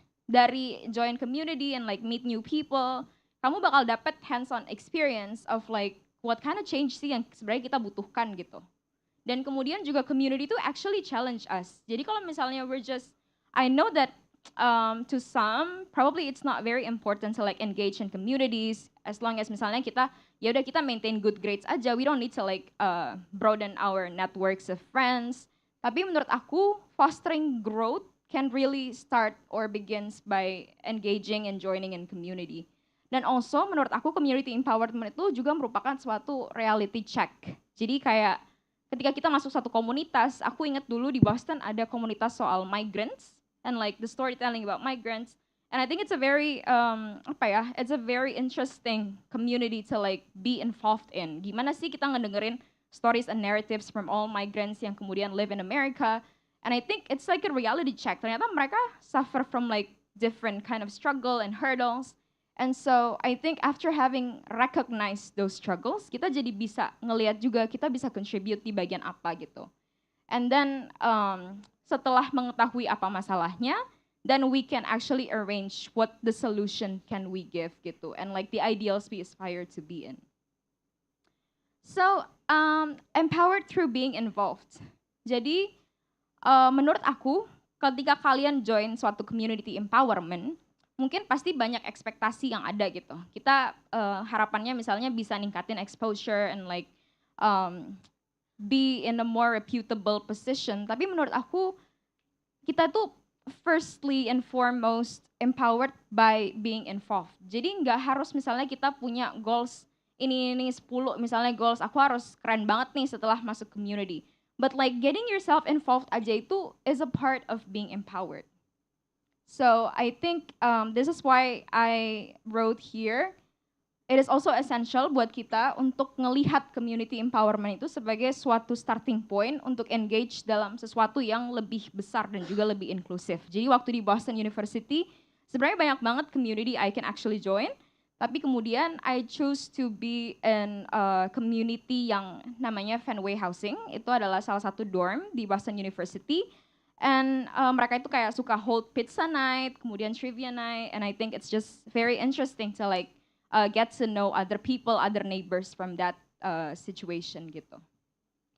Nah, terus di sini it doesn't always have to align. Jadi misalnya kalian mau cross cultural learning in other countries atau misalnya cross cultural learning yang tidak sesuai dengan major kalian saat ini. I know you guys come from different backgrounds of study. Itu nggak harus selalu sesuai.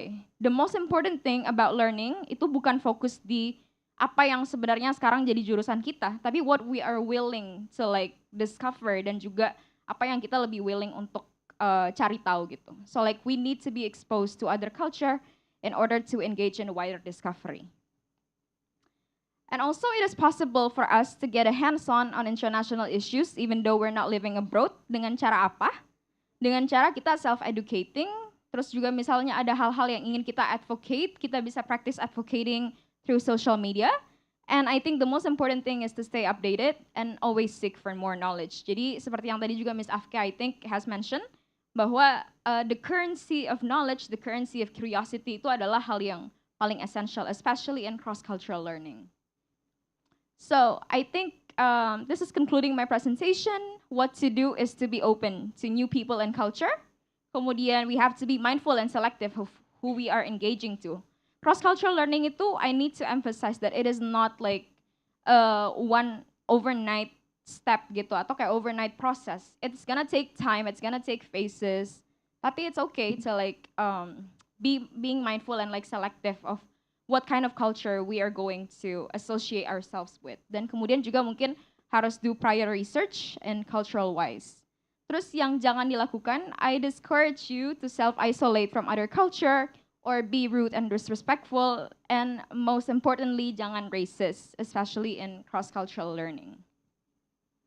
So I think cross-cultural learning is probably a very important thing to do, but I get it that sometimes it can also be hard. So reminder, you deserve a rest too, and don't forget to check and take your self-care checklist. Good sleep, exercise, do your hobby, eat healthy, drink more water, and just about everything that can comfort you.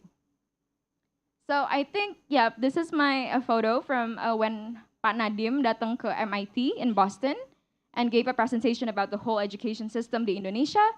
And so I think to conclude my presentation, it's just that studying abroad itu is a privilege to some people yang mungkin beberapa orang itu bisa dapat.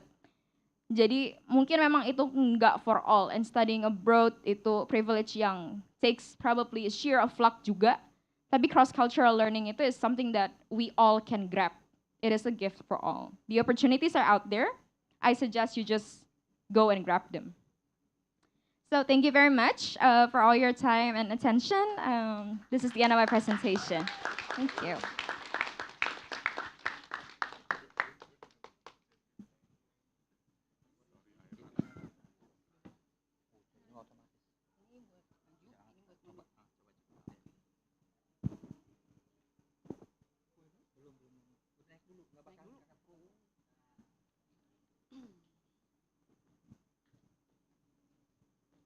What do you do when someone underestimates you?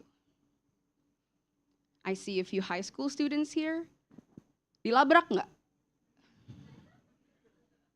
Or cry, sedih, dibilangin kurang. Atau marah, ngajak ribut loh. There are a lot of ways that you can respond to someone underestimating you for what you are. Dan kalau kalian lagi digonggongin sama orang, the best thing you can do is to bite back. What they can do to you is only say, "You're not enough, you can't do it." Apa hubungannya studi kamu sama pergi ke luar negeri? Udah deh, mendingan lulus aja yang cepet, koas sudah lama 6 tahun loh, mau jadi 8 tahun.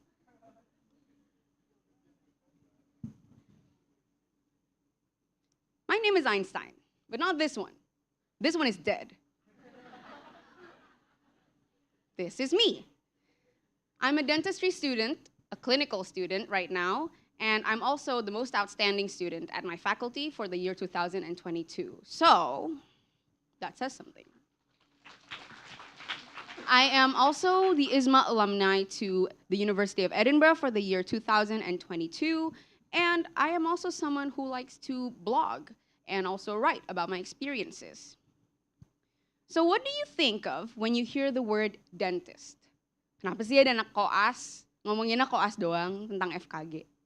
Do you think about, oh iya, nambel gigi. Oh iya, bersihin karang gigi. Oh iya, cabut gigi. Which, by the way, kalau kalian emang mau, you can come to me after this.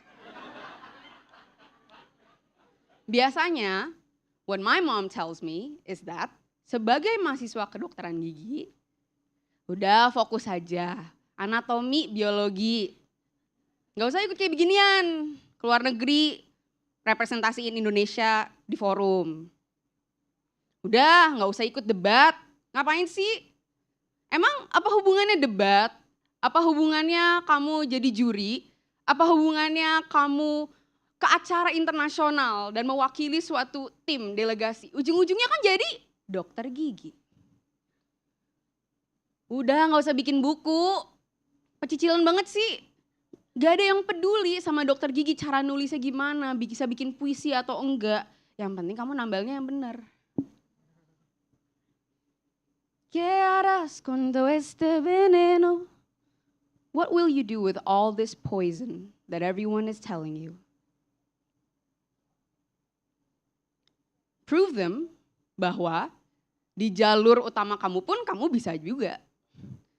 So, I did all of the things that I was supposed to do. Jadi mahasiswa yang baik, mengerjakan tugas, menyelesaikan SKS. You know, in fact, you know what? Just to prove a point, I'll become the best in my faculty. Jadi mahasiswa berprestasi. Jadi lulusan terbaik. Just to prove, and this is the message you take away, bahwa kalian ikut intercultural learning, ikut cross-cultural learning, belajar tentang law, belajar tentang sociology, itu bukan karena pelarian. Bukan karena kalian gak jago. Bukan karena tangan kalian bau gak bisa nambel. Bukan karena kalian gak bisa hafal tentang IBD. Buat anak-anak IPA, bukan karena kalian gak bisa ngerjain fisika, kalian belajar tentang bahasa. But because you like it. Because you're passionate about it.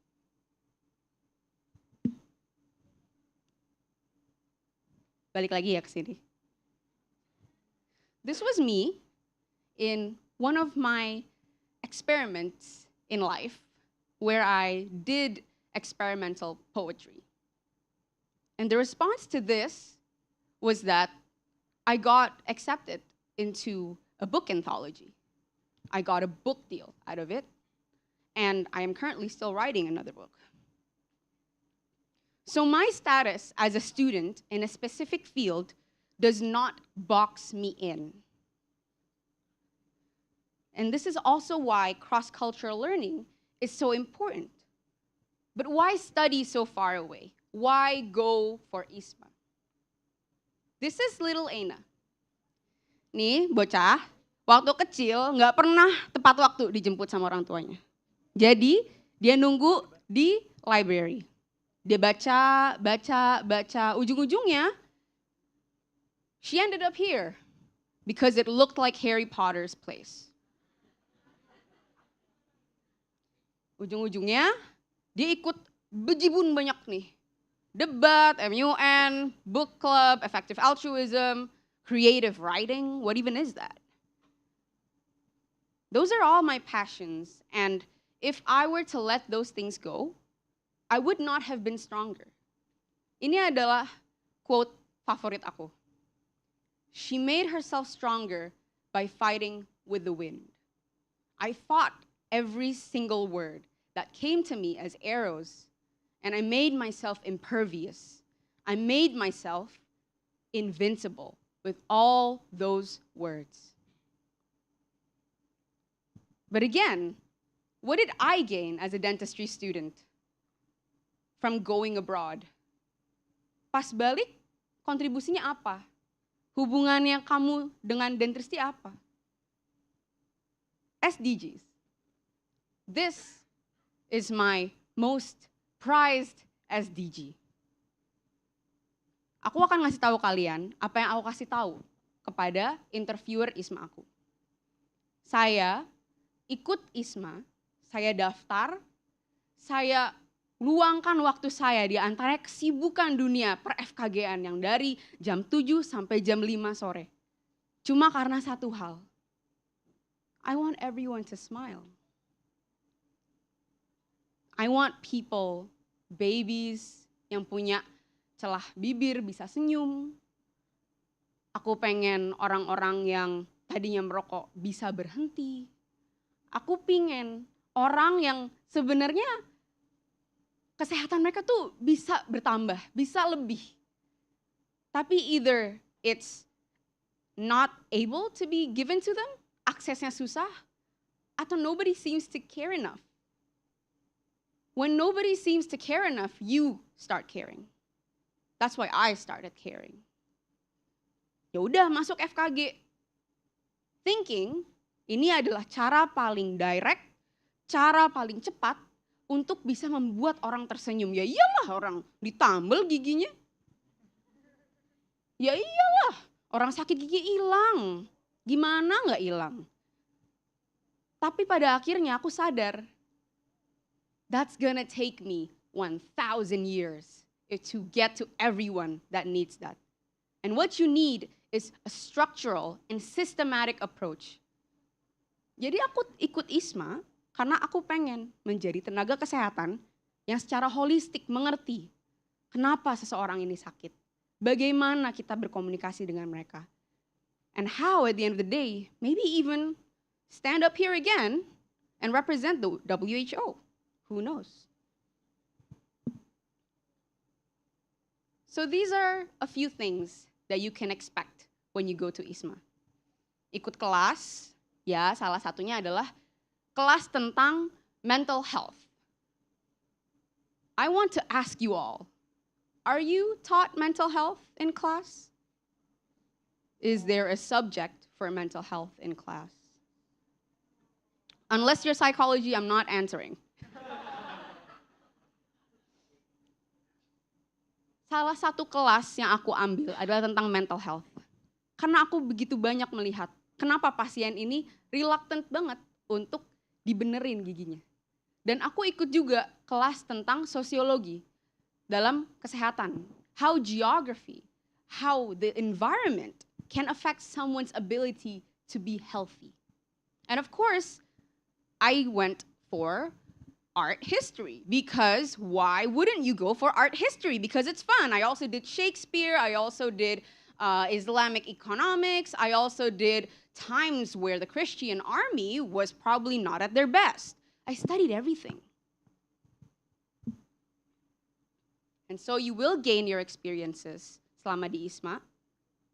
You will also go to a lot of art galleries if you enjoy them. And you will get a chance to get in touch with your humanity. So how is life after the initial cross-cultural experience?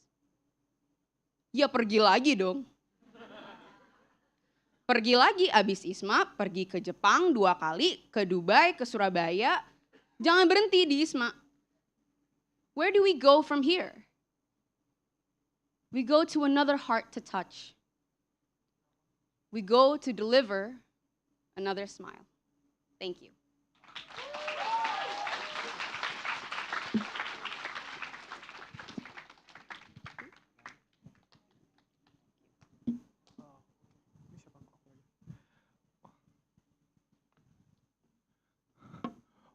Wow. Keren banget teman-teman. Gimana? Udah lumayan kebayang ISMA tuh kayak gimana? Udah ya, lumayan agak kebayang ya. Oke. Mungkin aku nextnya kita bakal ada Q&A session directly with the speaker.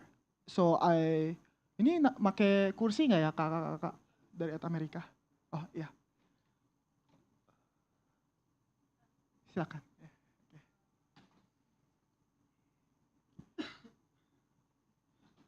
So aku dengan hangat kembali mengundang para speaker, Kak Enji, Kak Fai, dan juga Kak Einstein untuk kembali ke stage. Kakak silakan. Dan kita akan mengadakan Q&A session with the audience directly.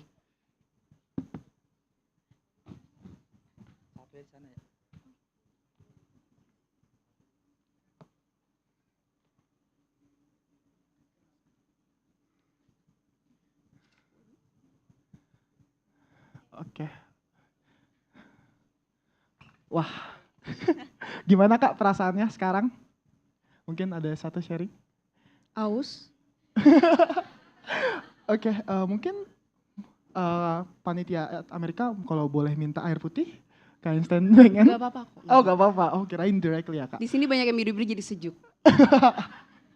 Oke, sebenarnya karena emang time limited, mungkin aku langsung question aja ke teman-teman partisipan. Silakan yang mau langsung menanyakan ke 3 speaker keren kita hari ini, boleh angkat tangannya. Oke, saya ngelihat kakak di sana, boleh yang pakai kacamata. Mic-nya.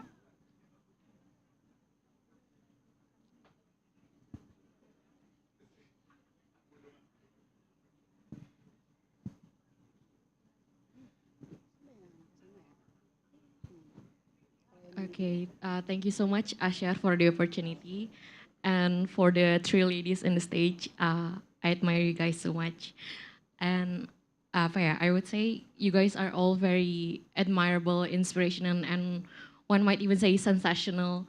Tapi pertanyaan aku, kira-kira dari antara ketiga orang ini yang sangat-sangat berbeda, kira-kira what set you guys, what bind you guys, what mutuality bind you guys as awardee ISMA and sets you apart from other candidates that did not succeed?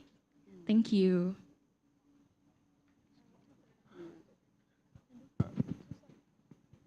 Grace, can you restate your question? Di akhir-akhir. Sorry. Jadi kayak kira-kira kesamaan apa sih yang kesamaan dari ketiga kakak-kakak ini yang sets you apart gitu dari awardee ISMA lainnya? Because you guys are very special, very different. Tapi kira-kira apa sih kesamaan kalian sebagai awardee ISMA? Gitu. Thank you. Silakan. Mungkin Kak Enji mau duluan? I'll answer that. Okay. Mungkin hal pertama yang sets us apart adalah, well, we persevered. One of those things adalah the ability to identify our impact, to see the initiative that we have and actuate it, dan juga pada akhirnya bisa membentuk itu menjadi rencana strategis saat ditanyakan oleh ISMA. Karena menurut aku, banyak calon ISMA yang pada akhirnya tidak lolos adalah karena they don't have a good understanding yet of what ISMA is supposed to give to them. So, mereka tahu ISMA ini adalah once in a lifetime opportunity. Mereka tahu chance ini nggak bisa dilewatkan. Dan mereka tahu, I want to be there. Ketika ditanya why, mereka belum bisa jawab. So, if we already heard from Angie, she was very obviously looking for a place to continue her study, to continue her career development. Meanwhile, in Angie, she sees somewhere where it will become an unforgettable experience and also a place to network incredibly. And for me, I saw it as one of my stepping stones to one day achieve my goal of becoming a professional at the WHO. So, can you all answer that? Kalau misalnya belum bisa, I guess that is one of the reasons why a lot of people end up not going forward to ISMA.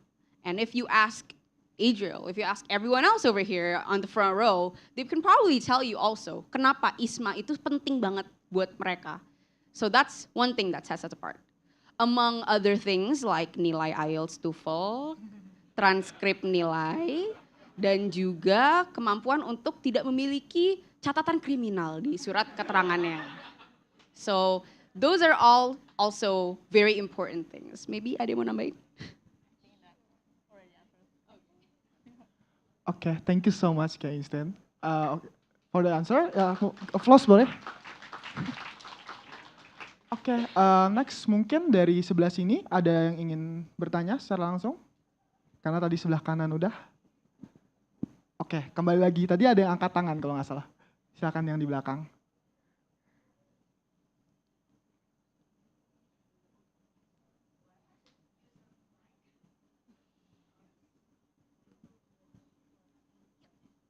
Oke, terima kasih buat kesempatannya juga. I think I have one interesting question. And, I've been studying in South Korea for almost 2.5 years as a research student. So I want to know what kind of learning style in each of country that makes us as Indonesian student a bit shocked. Because as we know, when I came back here, it feels like, seriously, ya santai banget ya, kok sampai sini kayaknya aku pengen ngerjain sesuatu kayak nggak bisa gitu. Did you guys feel the same when you came back to Indonesia? Because I do know that you have different countries and they do have their own style. And which part that makes you feel like, okay, it's a bit shocked because it's different. Then I want to know what kind of learning style in terms of studying, doing the research, and also maybe the social things. Thank you.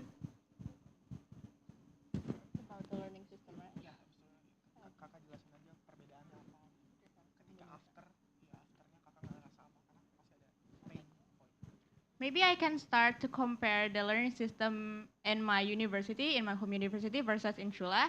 Jadi aku adalah mahasiswa dengan jurusan Food Science and Nutrition. Dan di Food Science and Nutrition, it's all about research. Dan tentang kalau misalnya kita berbicara research, biasanya di kampus aku it's about you and your research only. Tetapi di fakultas aku di Thailand itu under the Faculty of Bachelor of Arts and Science in School of Integrated Innovation. Jadi kita membicarakan inovasi. Dan ketika kita membicarakan inovasi, kita tidak bisa hanya berpaku pada pikiran sendiri. Jadi saat aku di Thailand, it's all about collaborations. Kalau di Indonesia aku belajar apa sih yang dibutuhkan oleh manusia 2 tahun mendatang. Tetapi kalau waktu aku di Thailand, apa sih yang dibutuhkan oleh manusia 50 tahun mendatang. Jadi mereka pikirannya sangat futuristic dan it's all about collaboration there. Bahkan semua ujian akhir semester dalam bentuk in a form of group task. Dan aku ngerasa banget kalau di Thailand itu mereka sangat bahu-membahu biar kita sama-sama dapat nilai yang bagus. Jadi kalau misal perbedaan learning system in Indonesia and Thailand, terutama di fakultas yang aku belajar ya, itu di Indonesia aku sangat individualis, sedangkan di Thailand aku sangat kolaboratif. Maybe itu yang bisa aku sampaikan. Thank you.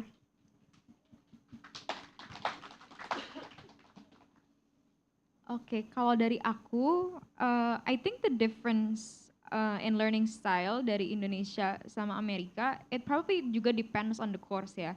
Jadi aku waktu di Boston ada course yang sebenarnya nggak jauh-jauh beda gitu antara learning style-nya di sana sama di Indonesia. Tapi I think what's the most shocking was ada satu course namanya Negotiations and Organizational Conflict Resolution. Terus it's a very interesting course, tapi and like every week we get in touch with case studies dari Harvard Business Review. Jadi itu emang ada HBR, they have like lots of case studies yang kayak each of us have to analyze dan kayak kasih point of view in regards of that. Terus mungkin I think it is just very interesting karena usually kalau misalnya di sini kan our case study itu biasanya derive from like ya udah journals and like books, tapi di artikel-artikel HBR itu mereka biasanya sangat spesifik dan sangat sangat detailed gitu. So I think that is pretty groundbreaking and like ground shattering and like all learning about case studies. Terus mungkin other than that, I think because America is such an inclusive country dan juga mereka punya inclusive education system, jadi waktu in the same course ada satu activity yang kayak pitching presentation gitu, and like mereka tuh nggak ngasih kita specific team. I think that's what differs the most. Karena aku di HI, especially in HI UNER, usually we get like a specific team gitu of like what to talk about. Misalnya, let's say we talk about apartheid, berarti we talk about misalnya a certain topics. Tapi in negotiation yang course aku di Boston, mereka tuh cuman ngasih ya udah satu bab ini for like one person, and then you get to pick from what kind of point of view you want to like present about that gitu. So like I think the difference, if I can conclude, it's like kalau di Amerika like di Boston, and again please take this with a grain of salt, mungkin gak semuanya kayak gitu, tapi it's like looking from something in a like holistic point of view. Jadi kayak it's just a broader eye view. You can definitely take what you want dari perspektif manapun gitu, and they will appreciate that. So I think that's what differs the most. I hope that answers your question. Wow, boleh tepuk tangannya teman-teman? Very interesting. Oke, mungkin next lagi ada yang ingin tanya? Mungkin kakak di depan dulu. Hello, my name is Alda. Move to the learning process. Mungkin selama di Thailand atau di negara lainnya, kayak kita kan pasti ada waktu jenuhnya gitu ya. Belajar. Apakah kakak-kakak sekalian di sini di sana setelah selama program ISMA itu ada kayak pengenalan kota-kota atau daerah tempat-tempat bersejarah di negara tersebut? Itu sih pertanyaannya. Thank you.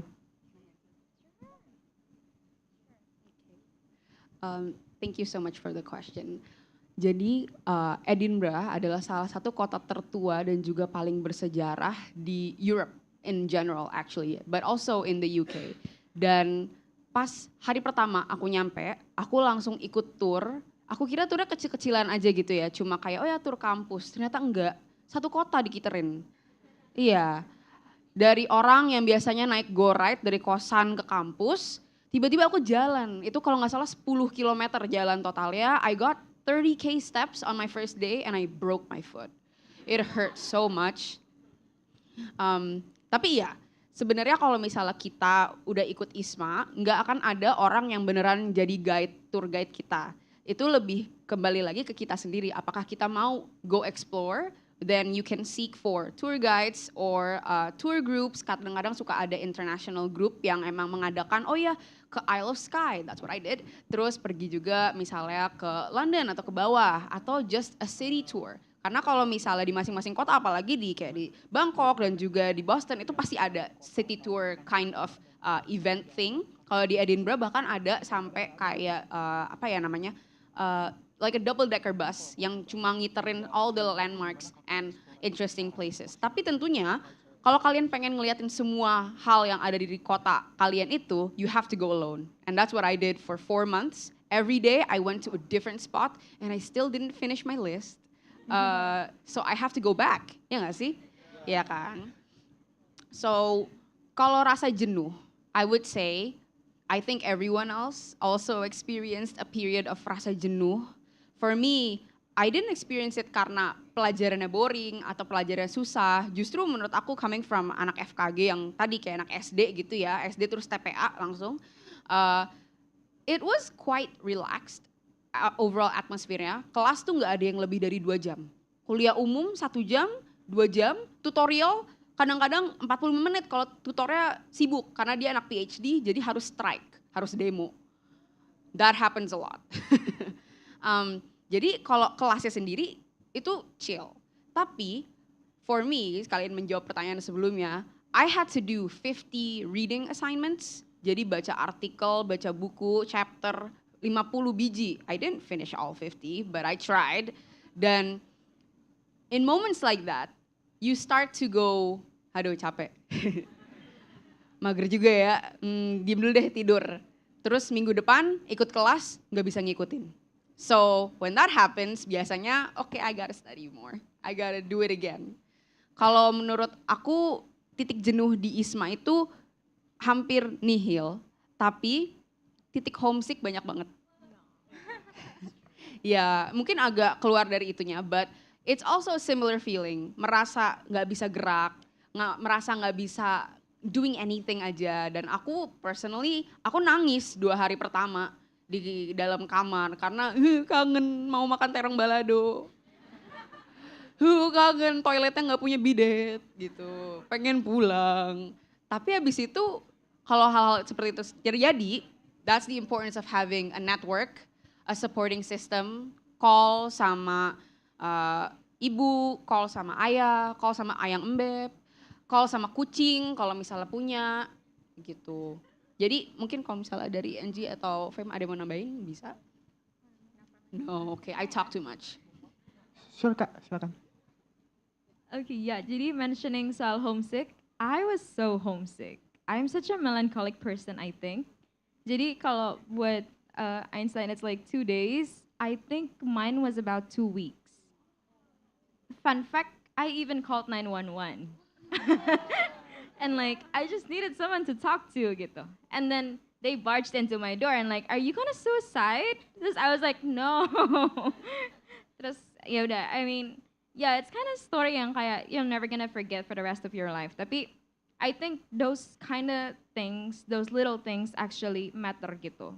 Di aku juga I think the titik jenuh itu justru lebih jarang. Tapi titik homesick itu ya banyak banget. Cause like mungkin I think it derives from the fact that ini tuh jauh banget gitu. Kayak oh I'm never gonna get back home kayak whenever I want to gitu. Kalau misalnya kayak di Jakarta or like when I was in Surabaya buat college, I know that I can always come back gitu ke Makassar every time.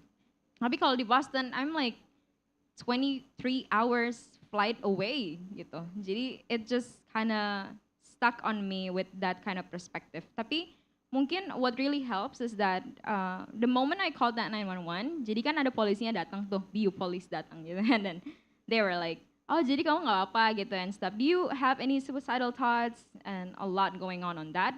Terus I said I just needed to talk. Terus there's this women officer. She was so kind to me.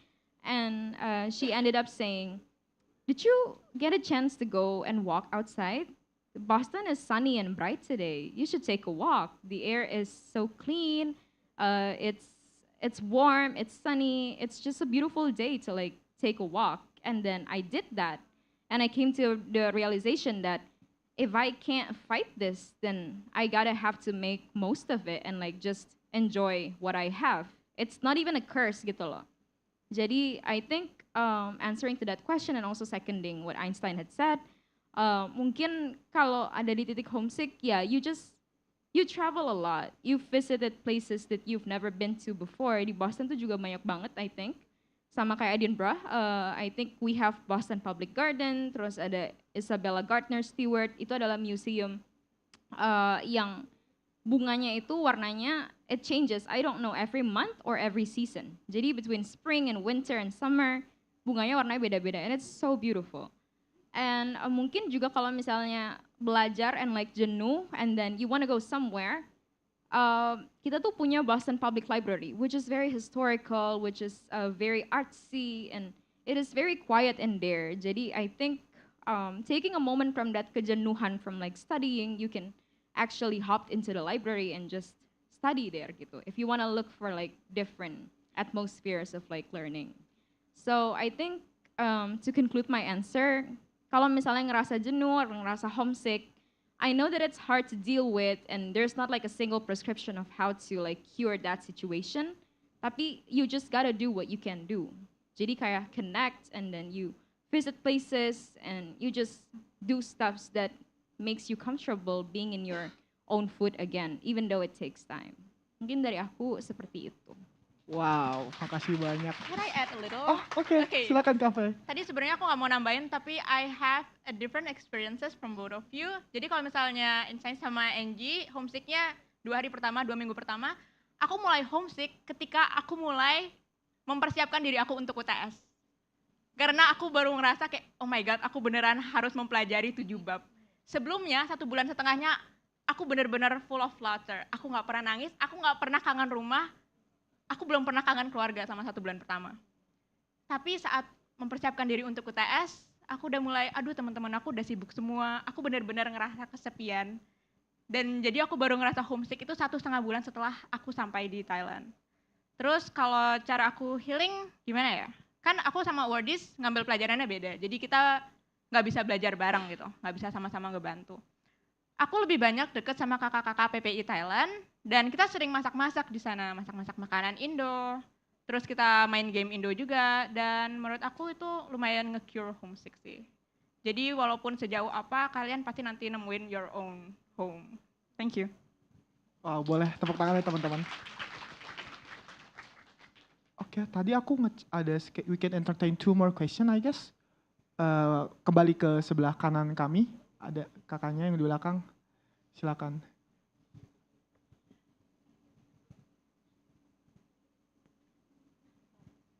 Okay, thank you so much for the opportunity. My name is Vida. So my question is that you all said that the ISMA experience really gave you the opportunity to get the cross-cultural learning. Like you gotta learn other cultures from the different countries. But yang aku penasaran is that how does that cross-cultural learning directly impact your study and your contributions after ISMA, and also to the SDGs. So I really curious how it really impact to them gitu, after your cross-cultural learning experience. Maybe that's my questions. Thank you. Okay, so impacting to SDGs and also your learning.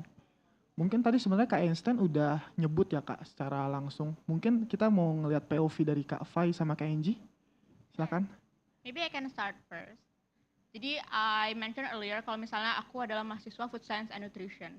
Tapi di ISMA kan kita sangat disarankan untuk mengambil mata kuliah yang berbeda dari our initial major, tapi somehow it's still connected gitu. Jadi salah satu pelajaran yang aku ambil ketika ISMA yaitu stakeholder engagement for innovators. Jadi dari mata kuliah itu aku belajar cara untuk berkomunikasi dengan stakeholders dan gimana cara mengetahui mana stakeholders yang penting untuk organisasi kita and stuff. Dan aku ngerasa pelajaran ini sangat berguna bagi aku sekarang, terutama setelah aku lulus. Sekarang aku menjadi content creator di salah satu platform yang sedang bekerja sama dengan ASEAN Agenda 2023. Dan di sini aku ngerasa banget, karena aku bekerja sebagai content creator masih di bagian nutrition, jadi aku bisa koneksiin my science knowledge, terus aku berusaha komunikasiin menggunakan bahasa yang public know. Karena kalau science kan, scientific language itu nggak semua orang tahu. Jadi I try to translate it ke bahasa yang lebih umum. Terus aku juga berusaha untuk mendeliver our idea to other stakeholders. Jadi itu berdasarkan pengalaman aku and how my course in ISMA has impacted my life for now. Thank you. Udah. Boleh, silakan. Mungkin kalau dari aku, I'm not actually content creator like these two who are very great, I believe. Dan mungkin kalau aku impactnya like the contributions might not be as tangible. Tapi menurut aku, I think this is like me arranging and like trying to set my path for like a longer and long-term goals gitu. Jadi I know that misalnya mungkin kalian semua pasti udah familiar that anak HI usually wants to be a diplomat, but it's like small chances. Karena kayak everyone wants to be a diplomat kalau misalnya mereka graduating dari HI. I mean not everyone, but like probably most of them. Cuman yang diterima juga cuman berapa gitu. But then I still hold out that kind of hope. And karena I want to work in that kind of governmental institution, di IGO or INGO, and I think the highest goals is like PBB gitu. So I start doing and searching for like internship yang mungkin related or aligned to that gitu. Misalnya makanya dari IISMA, karena udah discover what American region looks like, I try to find intern yang regionnya di Europe. Makanya I did an intern in the Embassy of Romania to actually recognize dan kayak ngelihat gimana sih how we do things in the embassy gitu. And like also setelah itu aku juga sekarang kerja di NGO yang Australian based. And I think it really connects me with like lots of opportunities. Misalnya ketemu sama konjen Indonesia di Perth yang base atau postnya di Perth. And I think it's a really great opportunity untuk kayak connect. And mungkin contribution aku tuh sekarang belum signifikan. Tapi what I'm actually aiming or striving to do is to really increase like the quality of the education gitu. Oke, thank you. Yeah, thank you. Oke, thank you so much. Boleh kakak tepuk tangannya sekali lagi. Oke, I think that's the wrap for the Q&A session and also the case session for ISMA AC.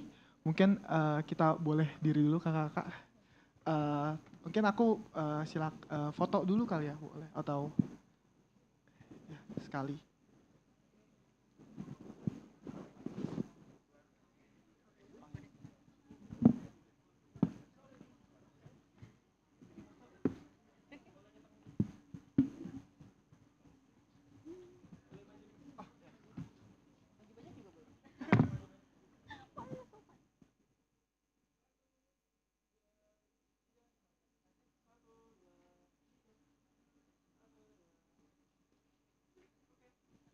Thank you so much. Can we give a big round of applause to Ashar and all three amazing IISMA alumni? Okay, earlier at this event, we have trivia quiz for you who join us via online platforms. And the question was, is it true or false? You can have a free consultation at Education USA to learn how to study in the United States. And the correct answer is true. The network promotes U.S. higher education to students around the world by offering accurate, comprehensive, and current information about opportunities to study at accredited post-secondary institutions in the United States. So congratulations at Alia Gamila from Instagram, who is the fastest one who can guess correctly. The last, we want you to collaborate with us by visit our website www.atamerica.or.id. You can click collaborate with us and submit your greatest idea. Also, to keep updated for our next amazing events here in At America, you can follow our social media. We have on Facebook, Instagram, Twitter, YouTube, AT America. Thank you so much for joining with us. My name is Patricia Elizabeth, and see you at the next At America events. Bye-bye.